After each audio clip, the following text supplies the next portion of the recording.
안녕하십니까? 오늘도 새벽 기도회에 오신 여러분들을 진심으로 환영합니다. 오늘 말씀의 제목은 성숙함이 드러나는 신앙, 성숙함이 드러나는 신앙이라는 제목으로 하나님 말씀 증거하도록 하겠습니다. 본문의 말씀 디모데전서 4장 13절부터 있는 말씀을 함께 읽도록 하겠습니다. 내가 이를 때까지 읽는 것과 권하는 것과 가르치는 것에 전념하라. 내 속에 있는 은사 곧 장로의 회에서 안수받을 때 예언을 통하여 받은 것을 가볍게 여기지 말며 이 모든 일에 전심전력하여 너의 성숙함을 모든 사람에게 나타나게 하라. 내가 내 자신과 가르침을 살펴 이 일을 계속하라. 이것을 행함으로 내 자신과 내게 듣는 자를 구원하리라. 함께 찬미하도록 하겠습니다.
그리스도인의 성숙함이란 앞서 이야기했던 것들과 같이 선한 일꾼으로 하나님과의 관계에서 또한 사람과의 관계에서 자라나는 것을 이야기합니다.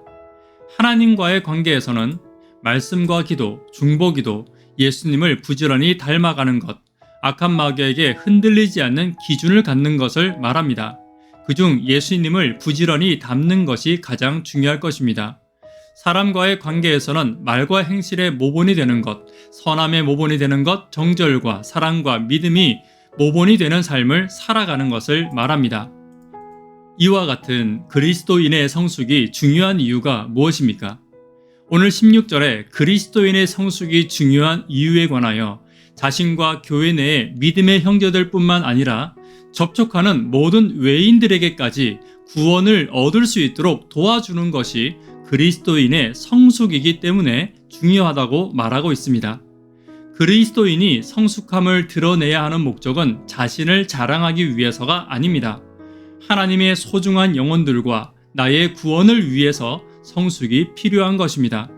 그렇다면 어떻게 그리스도인의 성숙을 드러내야 하는지 함께 살펴보도록 하겠습니다. 첫 번째는 말씀에 철저히 집중해야 합니다. 13절입니다. 내가 이를 때까지 읽는 것과 권하는 것과 가르치는 것에 전념하라. 그리스도인이 성숙함을 드러내는 목적은 결코 자신을 자랑하는 일이 되어서는 안 됩니다. 오히려 그리스도인의 성숙함이란 자신을 낮추고 하나님만 그리고 예수님만 드러내는 것을 의미하고 있습니다. 어떤 분들은 내가 발견한 진리 또 나에게 있는 하나님의 은혜와 축복으로 인해서 내 마음에 자랑할 마음이 생겨날 수도 있습니다. 말씀을 읽고 말씀을 전하고 말씀을 가르치는 데 있어 그러한 유혹들이 있을 수 있다는 것입니다. 사람은 연약하기 때문에 자칫 자기 자신을 자랑하기가 쉽습니다. 하나님의 사랑 안에서 순수하게 은혜로 받은 것을 나의 공로화시키기 쉬운 것입니다. 그리고 진리에 대해서도 내가 아는 진리만이 진짜 진리이고 내가 아는 것만이 전부라고 알고 있을 수도 있습니다. 하나님이 주신 축복이 오히려 나의 교만이 될 수도 있는 것입니다. 혹 나에게 이러한 교만의 마음이 올라올 때 말씀으로 다시 나를 무장시키고 말씀으로 회복시키는 일이 반드시 필요한 것입니다. 항상 겸손의 예수님을 말씀 가운데서 닮아가고 하나님께 영광 돌리는 예수님을 닮은 겸손을 가진 저와 여러분들 되기를 간절히 바랍니다. 두 번째는 은사를 가볍게 여기지 않아야 합니다. 14절입니다.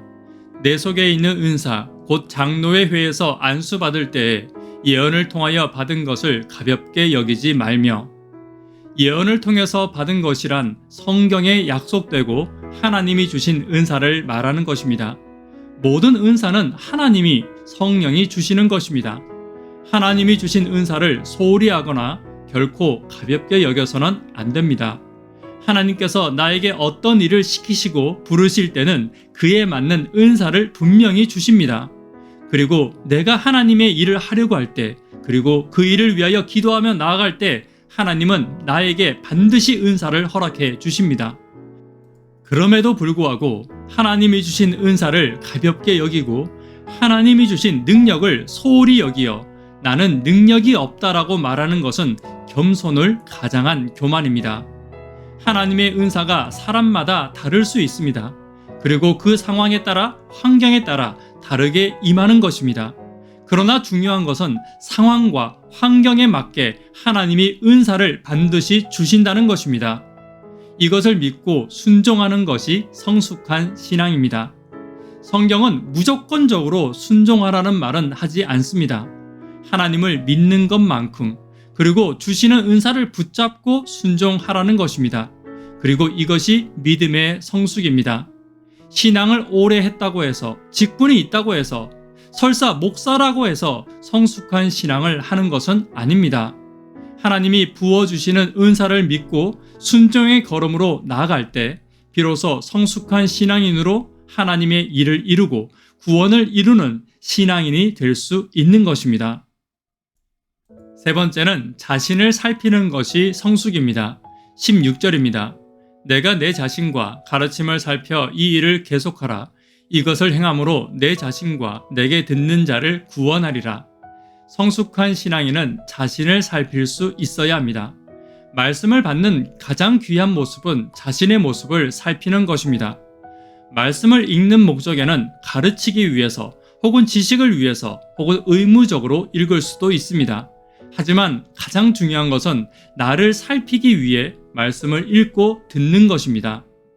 성숙한 신앙인은 말씀을 듣고 말씀을 읽을 때 나를 먼저 살피는 자가 되어야 합니다. 그리고 날마다 나의 삶이 말씀에 일치하는지, 내가 그리스도와 일치한 삶을 살고 있는지를 살펴보아야 합니다.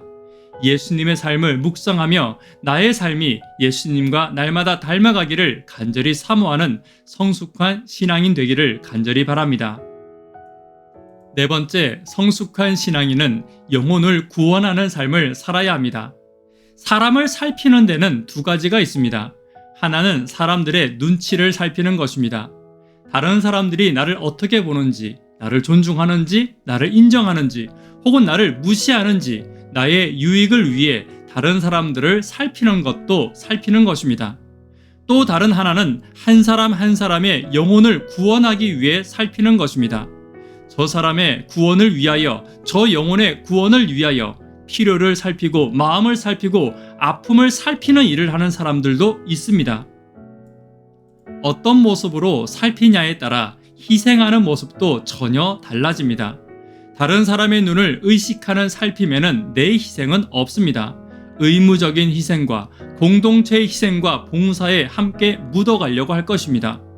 하지만 영혼을 구원하기 위한 살핌에는 예수님의 희생과 헌신이 들어가게 되어 있습니다. 예수님이 하셨던 기도와 예수님의 눈물이 그 속에 포함될 수밖에 없는 것입니다. 그리고 예수님의 사랑이 그 속에 반드시 들어가게 될 것입니다. 영혼을 사랑하되 예수님처럼, 영혼을 구원하되 예수님의 방법으로 구원하는 성숙한 신앙인들 되기를 간절히 바랍니다. 말씀에 결론 맺도록 하겠습니다. 성숙한 일꾼은 성숙함이 드러나는 삶을 살아야 합니다. 겸손함으로 말씀에 집중해야 합니다. 은사를 가볍게 여겨서는 안 됩니다. 사람을 살피는 일에 게을러서는 안 됩니다. 사람을 구원하는 일에 예수님과 동력함으로써 성숙한 신앙인들 되기를 간절히 바랍니다. 기도 제목 함께 나누도록 하겠습니다. 구도자들을 위하여 하루 10분 하나님과 동역하기를 위하여 기도해 주십시오. 교회 직원들과 비전을 위해서 기도 부탁드립니다. 청년, 학생, 어린이들을 위해서 기도해 주십시오. 성숙한 신앙을 통해 영혼을 구원하는 내가 되기를 위하여 기도 부탁드립니다. 이 시간 개인적으로 기도하시고 새벽 기도회를 마치도록 하겠습니다. 감사합니다.